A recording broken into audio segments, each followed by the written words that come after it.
The wind howled against the windows of St. Jude's Hospital, where little Wendy waited, perched on an uncomfortable plastic chair.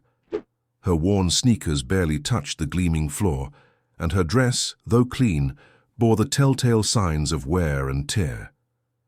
Wendy wasn't like other kids. Her large honey-colored eyes reflected a wisdom beyond her years, the result of growing up too fast in a world that doesn't forgive poverty. Her mother, Rebecca, watched her from afar as she spoke to a nurse, her pale face etched with worry. Rebecca was beautiful despite the weariness that lined her face. Long eyelashes framed deep eyes that had cried too many tears lately. Her brown hair, pulled back in a simple ponytail, contrasted with her fair skin, giving her a fragile but determined look. "I need that surgery for my daughter," Rebecca whispered to the nurse, careful that Wendy couldn't hear. Dr. Miller said, "That without a transplant she won't—" The nurse, a motherly-looking woman, placed a hand on her shoulder. "I know, Ma'am, but compatible donors are scarce, and the waiting list—" Rebecca closed her eyes for a moment, trying to hold back the tears. The diagnosis had been devastating. A congenital heart condition that had remained silent until recently, when Wendy started fainting at school. Now, every passing day was a countdown no mother should have to face. "Mommy, can I go look at the fish in the aquarium?" Wendy's sweet voice interrupted the conversation. Despite her illness, the little girl maintained an insatiable curiosity about everything around her. "Of course, honey, but don't wander too far," Rebecca replied, forcing a smile.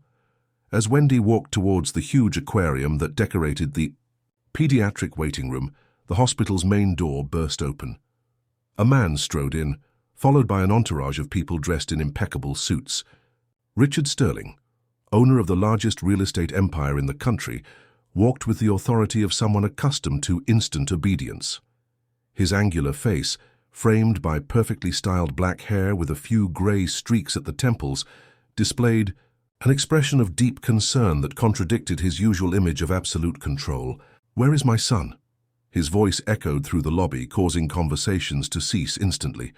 A doctor in a white coat approached quickly. "Mr. Sterling, your son is stable. If you'll follow me, I can update you on his condition."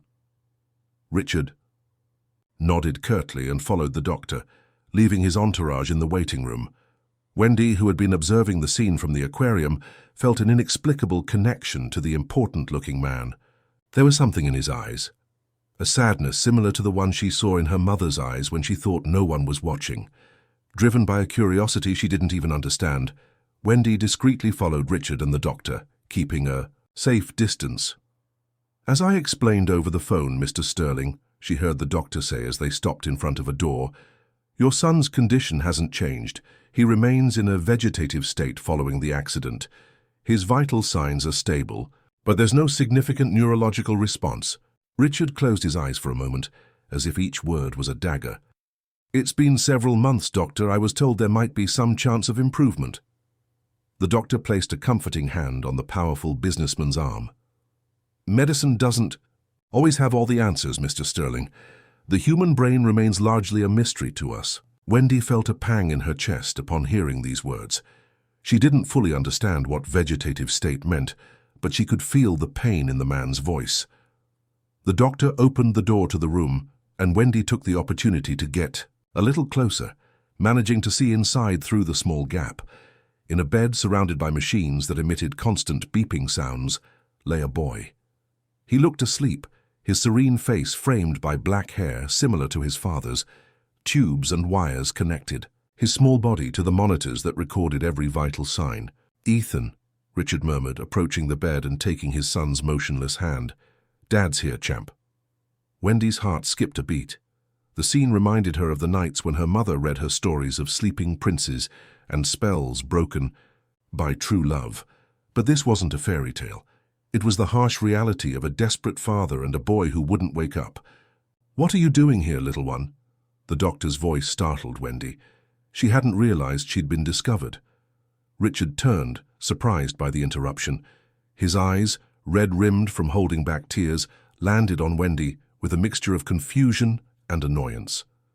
I'm sorry," Wendy stammered, suddenly aware of her intrusion. "I just wanted to know if the boy was okay." The doctor softened her expression.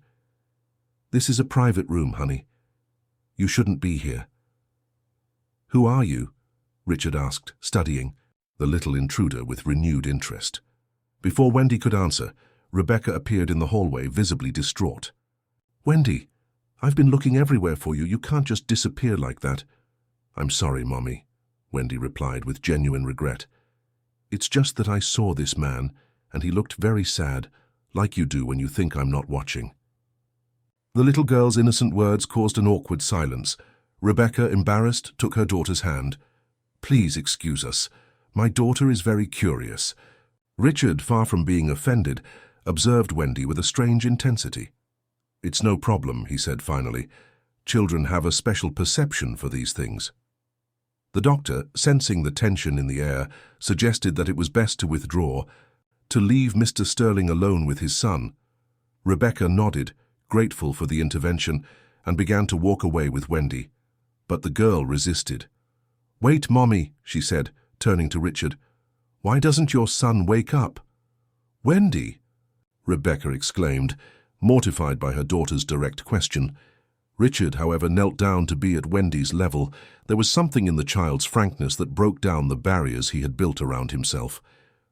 "My son had a very bad accident," he explained in a soft voice. "His brain was hurt, and now it's like he's in a very deep sleep that he can't wake up from." Wendy nodded seriously, processing the information. "And his heart? Does it work okay?" The seemingly innocent question made Richard frown. "Yes, his heart is healthy. It's the only thing that—" His voice cracked. "His son's heart is perfectly healthy," the doctor interjected, with a professional tone that contrasted with the emotional weight of the moment. "In fact, it's one of the organs that's keeping his condition stable." Wendy's eyes suddenly lit up, as if she'd had a revelation. "Mister," she said, addressing Richard with a familiarity that surprised everyone, "would you give me your son's heart?" A deathly silence fell over the hallway. Rebecca paled, horrified by her daughter's words. The doctor opened her mouth, but no sound came out, and Richard stood completely still, as if time had stopped. "Wendy," Rebecca finally reacted, pulling her daughter's hand. "You can't say something like that. Please excuse her, Mr. Sterling. She doesn't understand what she's saying." But Richard's expression had changed. It no longer showed shock, but intense curiosity. "Why do you want my son's heart, little one?" Wendy, unfazed by the commotion she had caused, responded with the same disconcerting sincerity. "Because I need a new one. Mine is sick and won't work for much longer. And if your son is asleep forever, like you say, maybe his heart could help me." Rebecca wanted the ground to swallow her whole. She didn't know how to apologize for her daughter's terrible request. "Mr. Sterling, my daughter doesn't understand what she's saying. We should be going." But Richard raised a hand, stopping their departure. His eyes were fixed on Wendy with a disturbing intensity. "Are you on the waiting list for a transplant?" The question was directed at Rebecca, who nodded slowly, still mortified.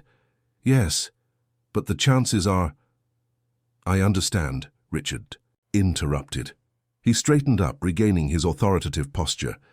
"Doctor, could we speak in private? And you, ma'am." "Rebecca Miller," she completed automatically. "Ms. Miller, could you wait with your daughter in my private office? My assistant will escort you." Without waiting for a response, Richard gestured to one of the men in suits who were waiting discreetly at the end of the hallway.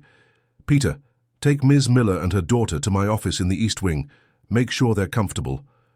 Peter, a tall man with an athletic build and sharp features, nodded professionally. "Of course, Mr. Sterling. This way, please," he indicated to Rebecca and Wendy. As they walked away, Wendy turned to look once more at the room where Ethan was sleeping. A strange feeling of connection to the unknown boy washed over her, as if somehow their destinies were intertwined by something more powerful than coincidence. In Richard's luxurious office, decorated with exquisite but impersonal taste, Rebecca couldn't stop trembling. What had her daughter done? How could she have asked for something like that? The powerful businessman could sue them for emotional distress, or worse, He could use his influence to have them removed from the transplant list for being unscrupulous. "Mommy, did I do something wrong?" Wendy asked, sensing her mother's anxiety. Rebecca sighed, trying to find the right words. "Honey, what you asked for is complicated.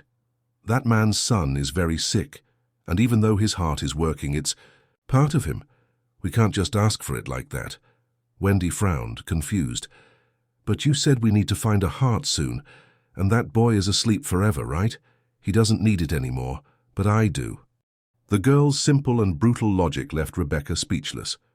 It was true that in her private conversations with the doctors, the possibility of considering donors in an irreversible vegetative state had been mentioned, but she never would have imagined that her daughter would understand those concepts, let alone bring them up directly to the father of a potential donor.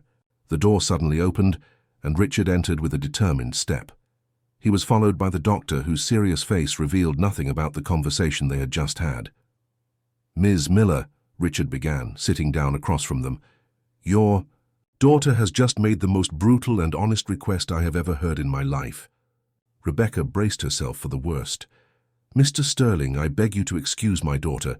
She doesn't really understand what she's asking." Richard raised a hand, interrupting her again. "On the contrary, I think she understands it better than many adults." He turned to Wendy with an expression that mixed pain and admiration. "You're right, little one. My son is asleep in a dream that the doctors say he will never wake up from, and his heart is still beating, strong and healthy, while yours is weakening." The doctor stepped forward with a worried expression. "Mr. Sterling, as we discussed, before these decisions require time and consideration. We shouldn't rush into anything. How much time does this girl have without a transplant?" Richard asked, without taking his eyes off Wendy. The doctor hesitated before answering. "According to the file we reviewed, a few months, maybe less." Richard nodded slowly. "And are there other potential donors on the near horizon?" "The possibilities are extremely limited," the doctor admitted. A heavy silence fell over the room. Rebecca, unable to contain her emotions any longer, began to cry silently. Wendy took her mother's hand, squeezing it in a gesture of comfort that was moving in its role reversal. "I've spent the last few months refusing to accept the inevitable," Richard said finally, his voice laden with restrained emotion. "The best neurologists in the world have examined Ethan. They all agree that his condition is irreversible. His brain suffered too much damage." He stood up and walked to the window, observing the city that stretched out below the hospital. "I built buildings that define the skyline of this city. I pulled strings to get the best care for my son. I spent millions on experimental treatments, but there are things that all the money in the world can't buy." He turned to look directly at Wendy. "Ethan and you are the same age, you know, and the same blood type, according to the doctor. The compatibility is rare."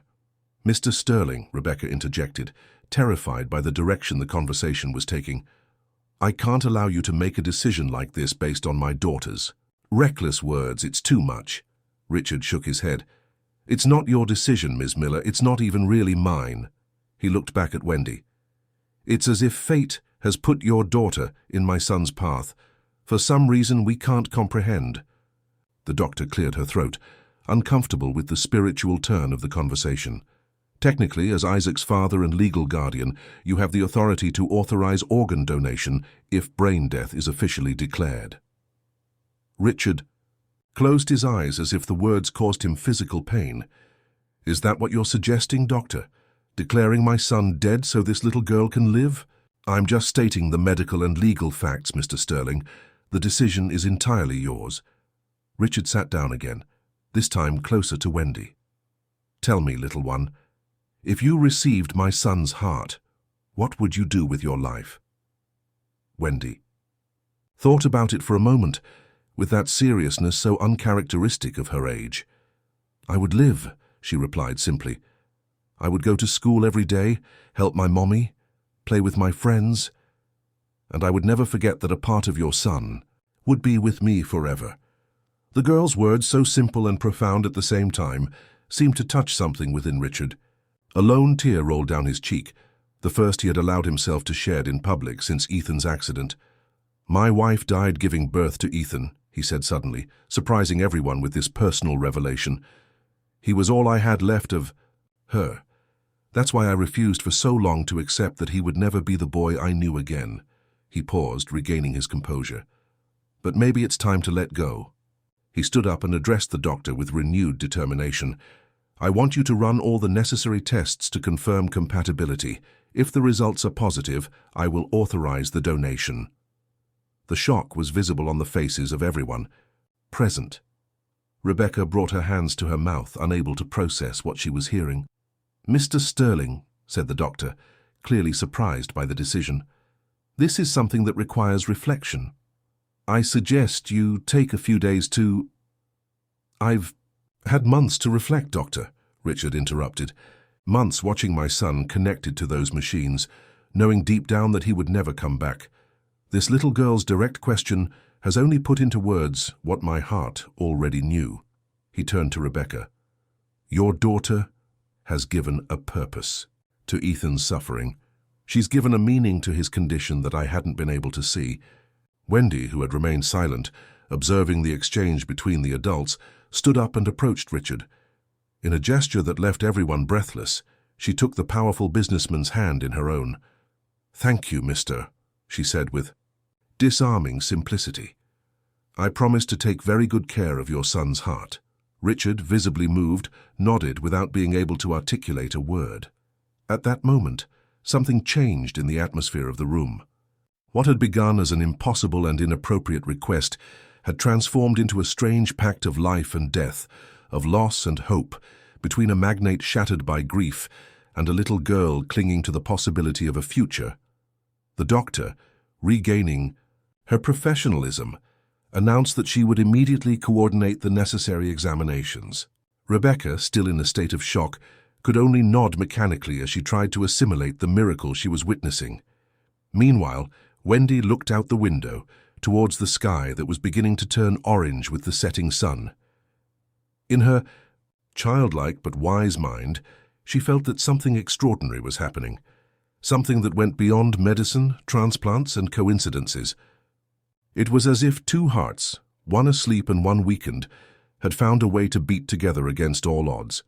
And in a hospital that had seen countless tragedies and miracles over the years, the story of Ethan and Wendy was just beginning to be written. The following days passed in a strange haze of medical examinations, legal forms, and hushed conversations in the hospital hallways. For Wendy, the whole process was confusing and tiring, but she endured the constant tests with a fortitude that astonished even the most experienced doctors. Rebecca barely slept, torn between the hope of a new life for her daughter and the overwhelming guilt over what she perceived as taking advantage of another family's tragedy. At night, when she thought Wendy was asleep, she cried silently. Richard, for his part, had adopted an attitude of stoic determination. Once the decision was made, he devoted himself entirely to ensuring that the process was as efficient as possible. His influence accelerated procedures that would normally take weeks, and his legal team took care of all the necessary documentation. However, when he visited Ethan every night, the facade of strength crumbled. In the privacy of his son's room, Richard held his motionless hand and spoke to him as he always had since the accident. "Your heart will save a little girl, champ," he said one night, his voice barely a broken whisper. "She's a brave little one like you. I think you would have liked her." Ethan's heart monitor maintained its constant rhythm, unmoved by his father's emotionally charged words. "Your mother would be proud of you," Richard continued, stroking his son's hair. "She always said you had a giant heart. Now that heart will continue to beat, just in another place." A nurse passing by in the hallway stopped upon hearing these words, moved to tears by the scene. The story of the powerful Richard Sterling donating the organs of his vegetative son to an unknown little girl was already circulating in whispers throughout the hospital, gaining almost mythical dimensions. Meanwhile, in a more modest room in the same hospital, Wendy drew with colorful crayons that a nurse had given her.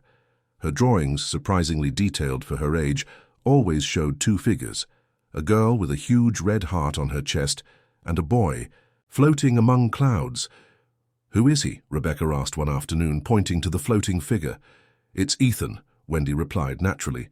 That's how I imagine him now. And have you talked to him? Rebecca asked, curious about the connection her daughter seemed to feel with the boy she had never really met. Wendy shook her head. Not with words, but sometimes, when I'm very still, I feel like I can hear his thoughts. Rebecca felt a chill run down her spine. There was something unsettling and yet beautiful in the way Wendy spoke of Ethan, as if they were already part of each other. The week of tests concluded with a meeting in the hospital director's office. Dr. Michael Thompson, a middle-aged man, with a face that radiated both authority and compassion, presented the results to Richard and Rebecca. All the tests confirm compatibility, Dr. Thompson explained, displaying the reports. The match of factors is almost miraculous. From a medical standpoint, we couldn't ask for a more suitable donor. Richard nodded, showing no surprise. Part of him had always felt that this was predestined, although he would never admit it out loud. When would the surgery be? He asked, his voice devoid of the emotion that clearly gripped him inside. I'd recommend proceeding as soon as possible, Dr. Thompson replied. Wendy's condition has stabilized thanks to the medication, but we don't know how long it will stay that way. Rebecca, sitting on the edge of her chair with her hands clasped tightly in her lap, finally found the courage to ask the question that tormented her. Doctor, does this mean that... She paused, unable to articulate the words, the boy will die. Dr. Thompson understood her dilemma. Ms. Miller, technically Ethan has already been declared brain dead. His body only functions thanks to life support. The removal of his organs will be performed with the utmost respect and dignity, as someone who is giving the gift of life deserves. Richard briefly closed his eyes, assimilating the clinical cruelty of those necessary words. When he opened them, his gaze had hardened with resolution. Schedule the operation for tomorrow, he said. I want to be present when... Mr. Sterling, Dr. Thompson gently interrupted. I understand your wish, but I wouldn't recommend witnessing the procedure. It's something that could... I've made my decision, Doctor. Richard's voice brooked no argument. I will be with my son until the end. The doctor, recognizing the unyielding determination in Richard's eyes, nodded slowly. As you wish. The surgery is scheduled for tomorrow at 7 a.m. Both children will be prepped tonight. Leaving the meeting, Richard and Rebecca found themselves alone in the hallway, united by a common destiny that neither had sought. The silence between them was charged with conflicting emotions, gratitude and pain, hope and loss. Mr. Sterling, Rebecca began, her voice trembling slightly, I can never thank you enough for what you're doing for my daughter. Richard looked at her, and for the first time since they met, he allowed some of his vulnerability to show. I'm not doing it just for your daughter, Miss Miller. I'm doing it for Ethan, too, so that his life, though too brief, has a purpose. Rebecca nodded, understanding. Even so, what you're sacrificing... It's not a sacrifice when you've already lost everything, Richard replied with a sad smile. Ethan left the day of the accident. Only now am I finding the courage to recognize it. Not knowing what else to say, Rebecca extended her hand timidly. Richard took it, and for a moment, two strangers united by fate shared their pain and their hope in that simple human contact. Can I see Ethan? Rebecca asked suddenly, surprising herself. Before tomorrow, I'd like to meet him. Richard seemed to consider the request for a moment before nodding. Of course. I think he would like that. Together they walked to Ethan's room, where the boy remained in his eternal sleep, oblivious to the human drama unfolding around him. Rebecca approached the bed with reverence, observing the little boy who would soon give new life to her daughter. Ethan was beautiful, with long eyelashes that cast shadows on his pale cheeks.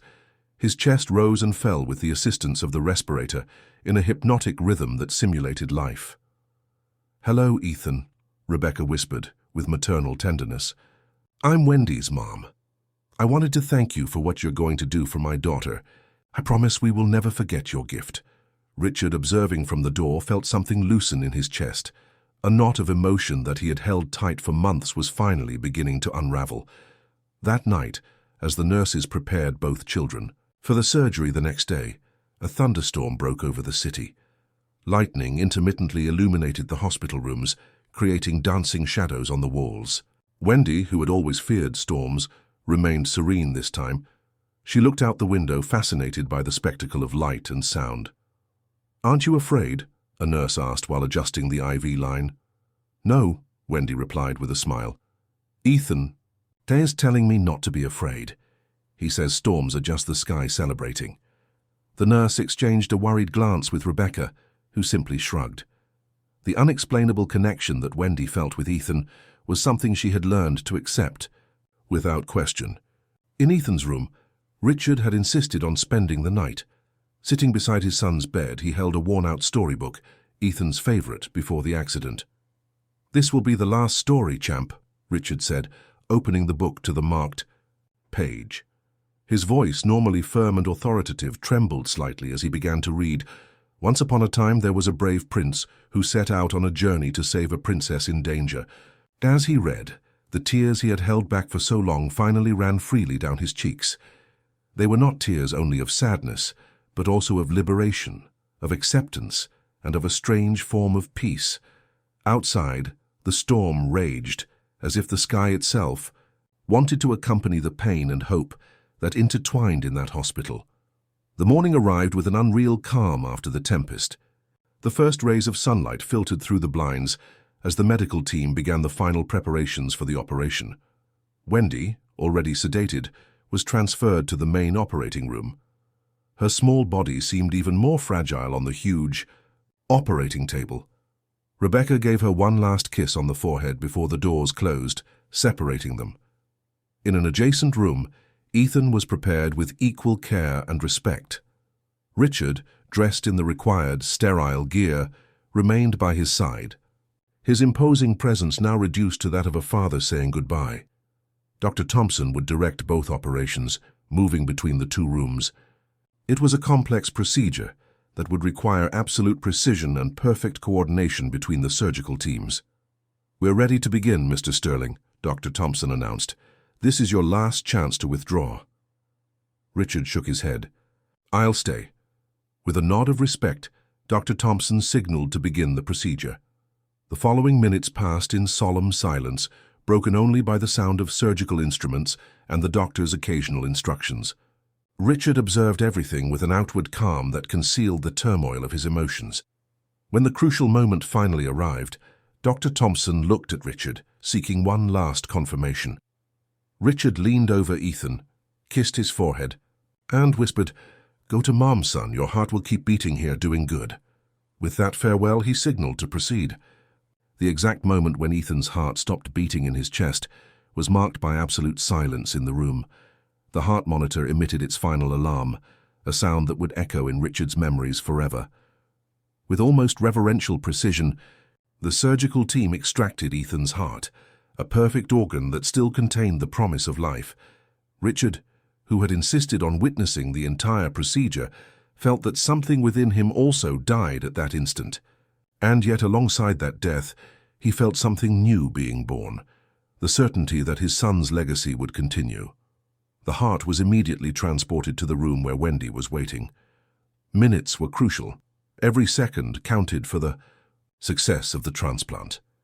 Dr. Thompson, moving with the confidence of years of experience, led this phase of the operation with absolute concentration.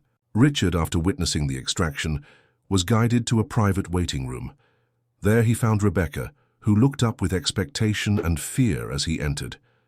"It's done," he said simply, his voice devoid of emotion. Rebecca nodded, not knowing what to say. How does one thank someone for such an enormous, impossible gift? Words seemed trivial in the face of the act's magnitude. The following hours were a test of endurance for both of them. Wendy's operation extended longer than expected due to minor complications that arose during the procedure. Every time the operating room doors opened, both held their breath, fearing bad news. Finally, Dr. Thompson appeared, removing his surgical cap with a tired but satisfied gesture. His smile was all they needed to see. "The operation has been a success," he announced. "Ethan's heart is beating strongly in Wendy's chest. Now the critical recovery period begins, but we have every reason to be optimistic." Rebecca burst into tears. a cry that mixed relief, gratitude, and the accumulated tension of days of uncertainty. Richard remained still, processing the news with an indecipherable expression. "Can I see her?" Rebecca asked between sobs. "She'll be in intensive care for at least 48 hours, Dr. Thompson explained. "You can visit her, but only for brief periods. Her immune system is compromised, and we must minimize the risk of infection." Rebecca nodded, willing to accept any restriction as long as she knew her daughter was alive. "And Ethan?" Richard's voice surprised everyone, even himself. It was the first time he had asked about his son's body since the operation. "He's being prepared as you requested, Mr. Sterling," the doctor replied respectfully. "Everything will be done according to your instructions." Richard had planned a private funeral for Ethan, an intimate ceremony that would honor not only his son's life, but also his last act of generosity. Only a few would attend, himself, Peter, his personal assistant, and some employees who had known Ethan before the accident. "I would like to attend," Rebecca said suddenly. "If you'll allow it, Mr. Sterling, to say goodbye and thank Ethan personally." Richard looked at her in surprise, but something in the sincerity of her request touched a nerve in him. "Of course, I think Ethan would like that." The next 48 hours passed in a haze of vigils at Wendy's bedside, constant medical checks, and brief moments of forced rest. Rebecca barely left her daughter's side, anxiously watching every fluctuation on the vital signs monitors. Wendy remained sedated, her small body struggling to adapt to the new heart beating in her chest. Occasionally her eyelids fluttered, as if she were dreaming intensely. Richard, meanwhile, had retreated to his mansion to organize Ethan's funeral. The house, large and luxurious, now seemed like an empty mausoleum filled with echoes of laughter he would never hear again.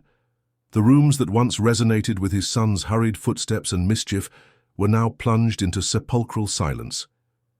Ethan's room remained untouched since the day of the accident. Richard stopped at the threshold, unable to enter. The toys still scattered on the floor, the unmade bed, the books piled in a corner, everything exactly as Ethan had left it that fateful morning. "Sir," Peter's voice startled him out of his thoughts. "The arrangements are complete. The service will be tomorrow at 10, as you requested." Richard nodded, thanking his faithful assistant with a silent gesture. Peter was one of the few people who had seen his boss's vulnerable side, and he knew when to offer support and when to keep his distance. "Do you want me to order the young Mr. Ethan's room to be closed up?" Peter asked cautiously. Richard considered the question for a moment. "No," he replied finally. "Leave it as it is for now." That night, Richard couldn't sleep. He roamed the house from room to room, haunted by memories. He stopped in his office, where a photograph of Ethan adorned his desk. He took it in his hands, observing his son's smiling face, so full of life and promise. "Did I do the right thing, Ethan?" he asked the silence. "Is this what you would have wanted?" Of course there was no answer. Only the ticking of the wall clock, inexorably marking the passage of time. Back at the hospital, Wendy was beginning to show signs of awakening from sedation. Her fingers moved slightly, and her vital signs showed patterns more consistent with consciousness. Rebecca, who had finally succumbed to exhaustion and fallen asleep in a chair next to the bed, woke up startled when she heard a faint moan. "Wendy!" she called, immediately approaching her daughter. "Can you hear me, honey?" Wendy's eyelids fluttered before slowly opening, revealing her honey-colored eyes, now clouded by medication but undoubtedly conscious. Her gaze wandered around the room, confused, before settling on her mother's face. "Mommy," she whispered, her voice barely audible. "I had a really strange dream." Rebecca held back tears, stroking her daughter's hair. "What did you dream, honey?" Wendy frowned, as if trying to remember something important. "I dreamed about Ethan. We were playing together in a really pretty garden." She paused, her glassy eyes fixed on a point beyond Rebecca. "He said he was giving me his heart because I needed it more than he did, and that now we would always be together." A chill ran down Rebecca's spine. How could Wendy know that the operation had been a success? No one had told her anything yet. "He also said not to be sad for him," Wendy continued, her voice growing clearer, "because now he's with his mommy and he's not in pain anymore." Rebecca didn't know what to say. Her daughter's words were too accurate, too specific to be simple. Coincidence or childish imagination. It was as if she had really spoken to Ethan, as if their souls had met somewhere between life and death. At that instant, the door to the room opened quietly. Richard entered, his imposing figure now stooped with weariness and grief. He had come directly from Ethan's funeral, still dressed in the formal black suit. His eyes met Wendy's, and something indecipherable passed between them. A connection that defied logic, but that was undeniable to those who witnessed it. "Hi, mister." Wendy greeted him with a weak but genuine smile. "Ethan says not to be sad. He says he's okay where he is now." Richard stood motionless, as if he had seen a ghost. Wendy's words were exactly the same as he had whispered this morning by his son's coffin when he thought no one could hear him. With faltering steps, he approached Wendy's bed. Rebecca instinctively moved aside, recognizing the importance of the moment. "Did he talk about me?" Richard asked, his voice choked with emotion. Wendy nodded seriously. "He said you're the best dad in the world, and that he loves you very, very much." The tears that Richard had held back during the funeral finally found their course, rolling freely down his cheeks. Unable to contain himself any longer, he leaned down and gently hugged Wendy, taking care not to hurt her fragile post-operative body. "Thank you," he whispered. "Thank you for bringing me his words." At that moment, something extraordinary happened in that hospital room. 3 people who days ago were complete strangers were now united by a bond stronger than blood, deeper than any conventional relationship. Ethan's heart, now beating strongly in Wendy's chest, seemed to have connected them all in a way that transcended rational understanding. It was as if, somehow, Ethan's spirit was present among them, weaving invisible threads that united their destinies. And as the afternoon sun filtered through the window, bathing the room in a golden light, the 3 remained together in a silence filled with meaning, each processing in their own way the miracle they were experiencing. A new family had been born from tragedy and hope, united by the most precious gift of all, a heart that refused to stop loving. Wendy's recovery progressed at a rate that the doctors described as extraordinary. Just 2 weeks after the operation, her vital signs showed a stability that surprised even the experienced Dr. Thompson. Ethan's heart beat strong and vigorous in her chest, as if it had found its true home. "I've never seen such a perfect adaptation," Dr. Thompson commented during a checkup. "It's as if this heart was always meant for her." Rebecca, who barely left her daughter's side, smiled with gratitude. The last few weeks had been an emotional roller coaster, but for the first time in a long time she could breathe without the constant fear that each day would be her last. Most surprising of all was the connection that Wendy seemed to maintain with Ethan. She spoke of him constantly, recounting details she couldn't have known, describing places she had never visited. "Ethan says he really liked the beach house," she commented one afternoon while drawing with her crayons. "He says the waves sounded like music and that you taught him to build sandcastles, Mr. Richard." Richard, who had made a habit of visiting Wendy daily, froze upon hearing these words. The beach house was a private retreat that almost no one knew about, a place where he had spent precious moments with Ethan during his few breaks from work. "Did he tell you about the castles?" he asked in a trembling voice. Wendy nodded without looking up from her drawing. "He says you won a contest with a castle that had very tall towers, and that you ate ice cream to celebrate." Richard exchanged an astonished look with Rebecca. It was impossible for Wendy to know those details. The sandcastle contest had been a small family event, with no media coverage. There were no photographs on the internet, no mentions in magazines. It was a private memory between father and son. As the days passed, these messages from Ethan became more frequent. Wendy transmitted them with complete naturalness, as if she were holding everyday conversations with the boy, whose heart now beat in her chest. For Rebecca, the situation was unsettling and touching in equal parts. Seeing her daughter talk about someone she had never known in life, sharing memories that didn't belong to her, filled her with unanswered questions. But she couldn't deny the comfort that these conversations provided to Richard and the joy they brought to Wendy. Richard, for his part, had undergone a transformation. The stern and distant man who arrived at the hospital that first day had become a warm and attentive presence. He visited Wendy every day, bringing books, toys, and small surprises that made her eyes light up. "You don't have to do all this," Rebecca told him one afternoon while Wendy slept peacefully. "You've already done more than enough for us." Richard shook his head, his gaze fixed on the sleeping girl. "You don't understand, Rebecca. You've given me more than I could ever give you." The simplicity and sincerity of his words touched Rebecca. For the first time she saw the man behind the magnate, the father behind the businessman. "After losing Ethan, I felt like there was nothing left for me to live for," Richard continued, his voice barely a whisper. "My company, my money, my influence, and everything seemed empty. But Wendy—" He paused, searching for the right words. "Wendy has given me back a part of my son that I thought was lost forever, and for that, I will always be in your debt." Rebecca, overwhelmed by the vulnerability of this man she had known as an imposing figure, took his hand in an instinctive gesture of comfort. Their fingers intertwined, and in that contact, both found a silent understanding, a connection that had grown slowly during the long vigils by Wendy's bedside. "There are no debts between us, Richard," she finally replied.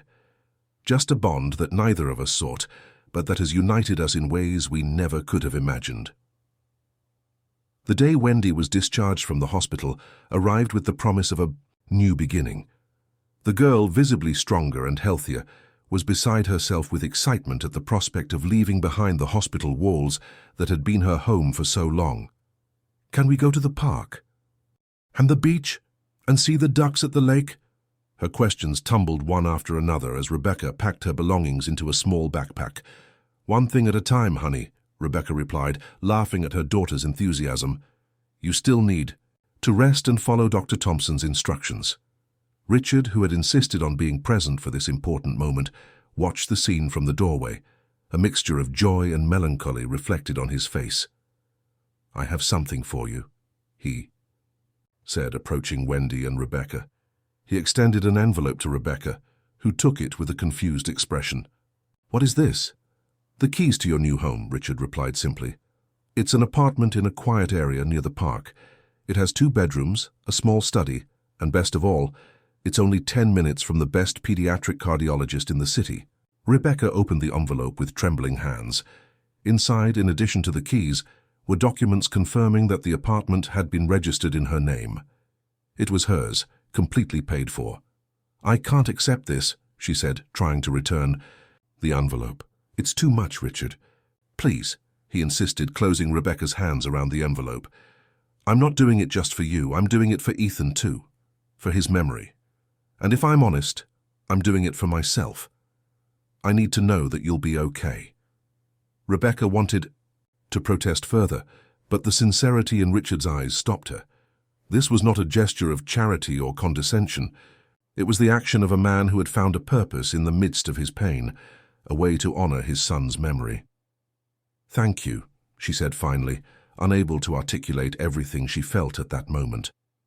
Wendy, who had been unusually quiet during this exchange, gently tugged on Richard's jacket. "Ethan says you're the best dad in the world," she said with that charming seriousness that characterized her, "and that we should let you come visit whenever you want." Richard knelt down to be at the girl's level, deeply moved by her words. "I would love to visit if your mum doesn't mind." Rebecca smiled, shaking her head at this new normal that had been established between them. "Of course you can visit, Richard. Our door will always be open to you." The move to the new apartment marked the beginning of a new stage for Rebecca and Wendy. The space, modest but elegant, was perfectly adapted to their needs. Richard had thought of every detail, from the brightly colored decorations for Wendy's room to the fully equipped kitchen for Rebecca, who had casually mentioned that she enjoyed cooking. The first days were for settling in and discovery. Wendy explored every corner of the apartment with her usual insatiable curiosity, while Rebecca marveled at the quality of life they could now afford. "It's like a dream," she commented one night while enjoying a cup of tea on the small terrace overlooking the park. "Sometimes I'm afraid I'll wake up and find myself back in our old room, counting pennies to buy medicine." Richard, who had come to have dinner with them, smiled understandingly. "It's not a dream, Rebecca. You've earned it, especially after everything you've been through." Richard's presence had become a constant in their lives. He visited regularly, sometimes with gifts for Wendy, other times just to share a quiet meal. There was a comfort in his company that Rebecca never would have imagined possible with someone of his social standing. Over time, Rebecca also found a new purpose. With Richard's support, she began to study nursing, a dream she had long abandoned, due to economic hardship and Wendy's illness. "I always wanted to help others like they helped me," she explained during one of her late-night conversations with Richard, "especially families who are going through what we went through." "You'll be an exceptional nurse," he replied with sincere admiration. "You have a natural gift for caring and empathy." These conversations, which began as casual exchanges, gradually became deeper and more personal. Richard shared stories of his life with Ethan and his late wife, freeing himself from the weight of the memories he had kept silent for so long. Rebecca, in turn, told him about her own struggles and hopes, about the difficult years raising Wendy alone. It was an unlikely friendship, born of tragedy but sustained by a mutual respect and understanding that grew with each encounter. Wendy, observing this evolution with the perspicacity that characterized her, commented occasionally, "Ethan says you guys look happy together." These observations usually provoked blushes and evasive glances between the adults, but neither could deny the truth they contained. There was something growing between them, a feeling that neither dared to name yet. As the months passed, the messages from Ethan through Wendy began to change subtly. They no longer focused so much on shared memories or specific details that only Richard could recognize. Now they spoke of the future, of possibilities, of life. "Ethan says you should invite Mommy to dinner at that restaurant you like so much," Wendy said one afternoon, while Richard was helping her with her math homework.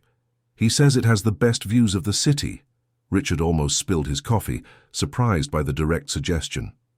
"He says that, does he?" Wendy nodded solemnly. "He says you've been thinking about proposing for weeks, but you're scared." "Scared? Me?" Richard tried to sound indignant, but Wendy's mischievous smile completely disarmed him. "Maybe a little nervous," he finally admitted. "She'll say yes," Wendy stated, with the confidence of someone who knows a secret. "Ethan and I know it." And she did. The dinner, an elegant but intimate occasion at one of the city's most exclusive restaurants, marked a turning point in Richard and Rebecca's relationship.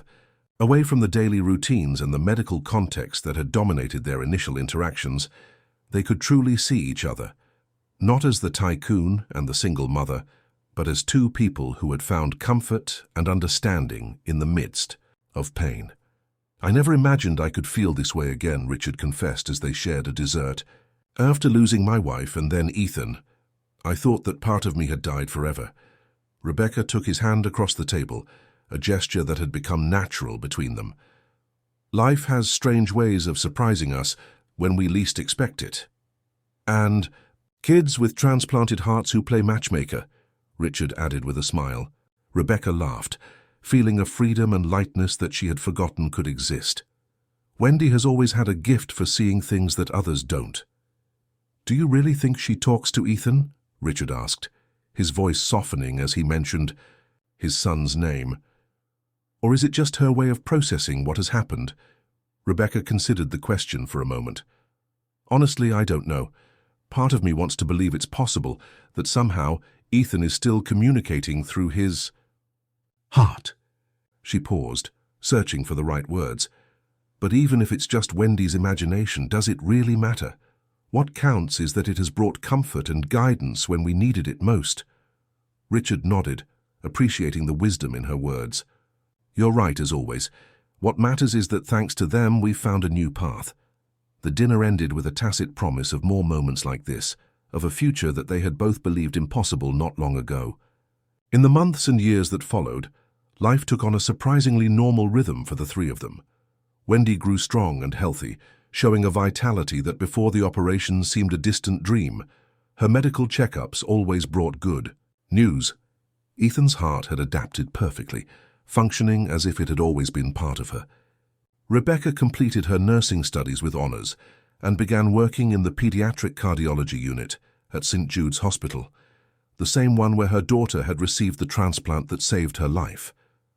Her personal experience made her an invaluable support to families going through similar situations.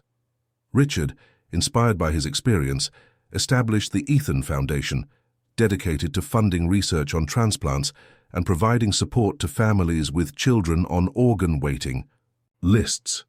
The foundation quickly became one of the most respected in its field, changing the lives of hundreds of children and their families. Ethan's messages through Wendy gradually became more spaced out, becoming rarer but no less meaningful when they occurred. It was as if, as everyone found their way to healing and acceptance, his presence became less necessary. One afternoon, while visiting Ethan's grave on the anniversary of his passing, Wendy knelt beside the tombstone and placed a carefully made drawing. In it, she had drawn 4 figures holding hands: herself, Rebecca, Richard, and a child with wings floating above them. "He doesn't talk to me as much as before," she commented naturally as she arranged fresh flowers. "He says it's okay, that his work is done." Richard and Rebecca, holding hands, exchanged a look of understanding. Their relationship had blossomed slowly, with the respect and patience they both needed after all they had been through. They had married in an intimate ceremony, with Wendy as the undisputed star, carrying the rings and assuring everyone that Ethan was present, even if only special people could see him. "His work?" Richard asked, kneeling beside Wendy. The girl nodded with that serene wisdom that always seemed to go beyond her years. "He says his heart wasn't just for me to live. It was so we could all find what we needed." Rebecca joined, them forming a circle by the grave. "And we certainly found it," she murmured, with tears of gratitude in her eyes. Richard embraced the 2 people who had given new meaning to his existence, feeling a deep sense of peace. "Thank you, my son," he whispered towards the tombstone. At that moment, a gentle wind stirred the leaves of the trees, causing a rain of petals to fall on them. Wendy looked up and smiled, as if she saw something that her parents could not perceive. "He says you're welcome, Daddy," she said with that disarming sincerity that she had never lost. "He says he loves you, and he will always be with us." Richard closed his eyes, letting the words envelop him like a hug from beyond time and space. He didn't need proof or rational explanations. His father's heart knew that, in some inexplicable but real way, his son was still near. They made the way back home in silence, but it was not a sad silence. It was a silence filled with gratitude and awe at the way their lives had intertwined, for how the deepest tragedy had been transformed into an unexpected gift. Wendy walked between them, holding a hand of each, literally the bridge that had united their worlds. Her step was light, her smile radiant, and in her chest the heart that once belonged to Ethan beat strongly and with vitality. And so, in the most unexpected of ways, an impossible request made by a girl with a sick heart had led to healing not only physical but also emotional for everyone involved. Ethan's sleeping heart had awakened new lives, new possibilities, a new love. As Wendy would say years later, when she was already a young doctor following in the footsteps of those who had saved her, "My heart beats for 2, and in every beat there is a reminder that miracles happen in the most unexpected places, and that endings can also be the beginning of the most beautiful stories." And no one who knew their story could contradict her, because they themselves were the living proof that even in the darkest circumstances, a light can emerge that transforms, heals, and unites what seemed irreparably broken. A heart for 2, lives, 2 families united by fate, and a love that transcended the boundaries between life and death, weaving a new story where before there was only loss and despair. The miracle of the sleeping heart that awoke to give new life, not only to Wendy, but to all who had the privilege of being part of this extraordinary story of love, loss, and redemption.